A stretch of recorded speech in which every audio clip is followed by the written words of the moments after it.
Hello everyone, welcome to my video. সবাই কেমন আছে? আশা করি সবাই ভালোই আছে। তো দেখতেই পাচ্ছ বাড়ি থেকে বেরিয়ে চলে এসেছি মেছেদা। তো এখানে কিছুক্ষণ অপেক্ষা করছিলাম, কারণ আমাদের সাথে আরও কয়েকজন যাওয়ার কথা আছে। যাচ্ছিলাম এক জায়গায়, সেটা যেতে যেতেই বলছি। তো ট্রেনের অপেক্ষায় সবাই এখানে গল্প করছে। তো কিছুক্ষণ পর ট্রেন চলে আসতে উঠে পড়েছিলাম ট্রেনে। প্রথমের দিকে ভালো লাগলো, শেষের দিকে বিরক্ত লাগছিল, কারণ অনেকটাই রাস্তা ছিল। তো যাই হোক, গল্প করতে করতে পৌঁছে গেলাম হাওড়া। তো ওখান থেকে আমরা আবারও এক জায়গায় যাব। তো ট্রেনের জন্য আবারও অপেক্ষা করছে সবাই। তো কিছুক্ষণ পর ট্রেন চলে এসেছিলো। তো আমরা ট্রেনে উঠে সবাই একটু হালকা করে টিফিন করে নিচ্ছিলাম।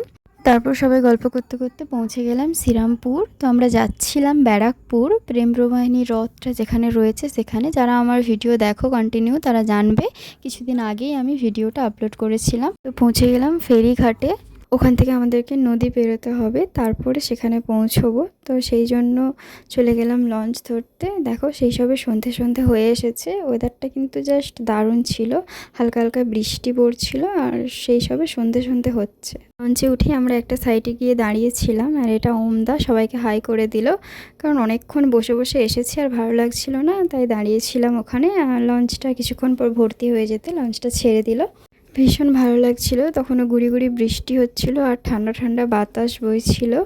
ওয়েদারটা জাস্ট দারুণ ছিল। তো প্রকৃতি দেখতে দেখতেই পৌঁছে গেলাম নদীর ওই পারে। ওদিকে গিয়ে আবার টোটো ধরে চলে গেলাম ব্যারাকপুর, যেখানে আমাদের যাওয়ার কথা ছিল। সেখানে আমাদের শ্রী সত্যসাই সেবা কেন্দ্র।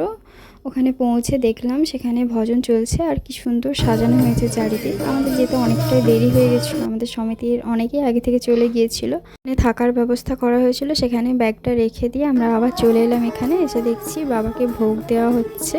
তারপর মন্দিরটা একটু ঘুরে দেখছিলাম, এটা মন্দির।